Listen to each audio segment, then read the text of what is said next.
In so many walks of life, we see insatiable pride driving people to strive for more fame and power. This is nothing but an ego trip. Pride cometh before the fall.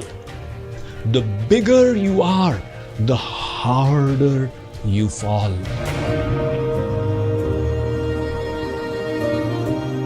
About 100 years ago, engineers and businessmen got together to create a technological marvel. This was a ship like had never been made before. When its hull was brought to Belfast on the river Lagan, it was the biggest movable object made by humans. Engineers got to work on it, and after a year, the Titanic was finally ready. It was reputed to be the ship that even God could not sink.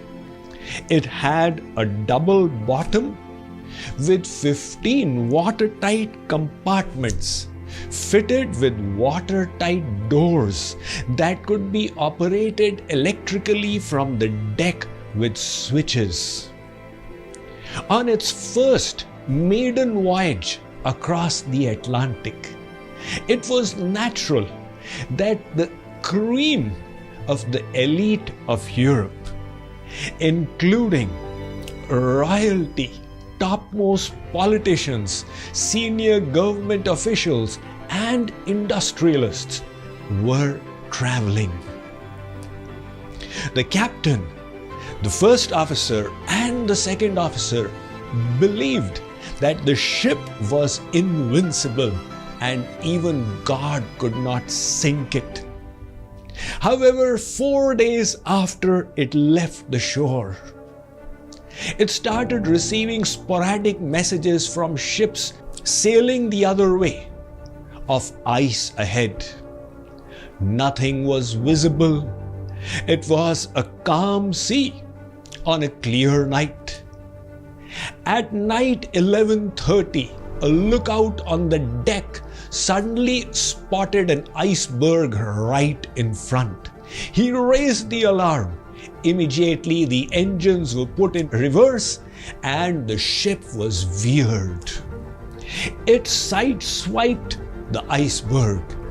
People thought all was well. They did not realize the iceberg had a spur below the water which had slashed the hull, creating a 300-foot hole under the water line. The Titanic, which was supposed to be unsinkable, went down in 4 hours, taking with it 1,500 people. The lucky ones got onto lifeboats and were saved. The designers of the ship and the engineers who built it had boasted with conceit that they had made a ship which defied God and His laws. However, they had been proved wrong.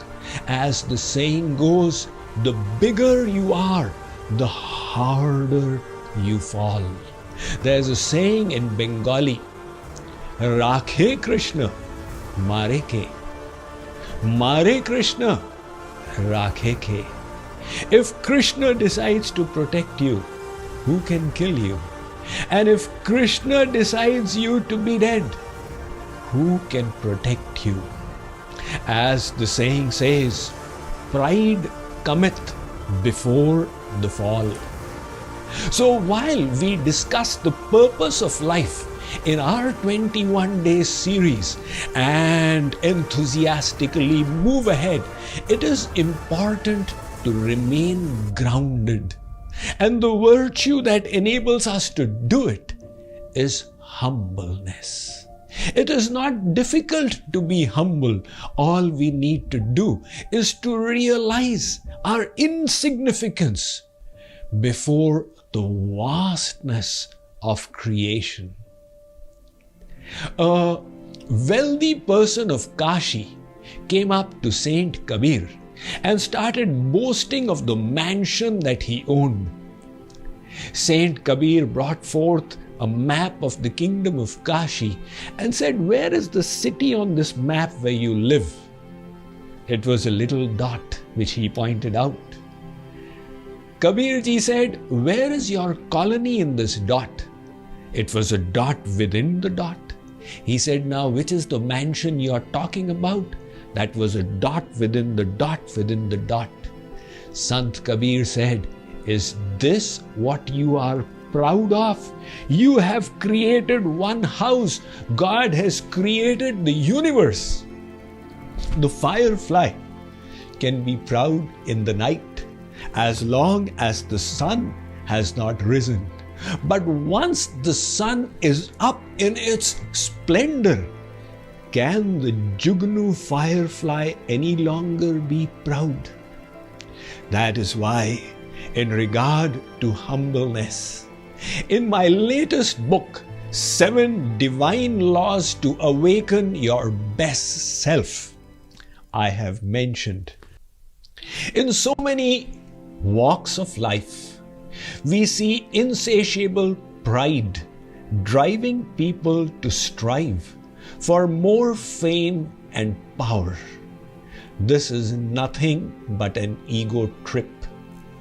Inner growth diminishes arrogance and replaces it with humility. It puts us in touch with the insignificance of the individual soul before the magnificence of God's glory, and that makes us humble. That is why saints from all religious traditions around the world have expressed the deepest sentiments of humility in their writings. These sentiments expressed by saints are not hyperboles of speech. These are their genuine emotions that arise because they feel they still lack in comparison to the infinite graces they have received from God. In this way, inner growth and humbleness progress together. So while we strive to grow within and enhance our accomplishments outside, it is most important to remain humble.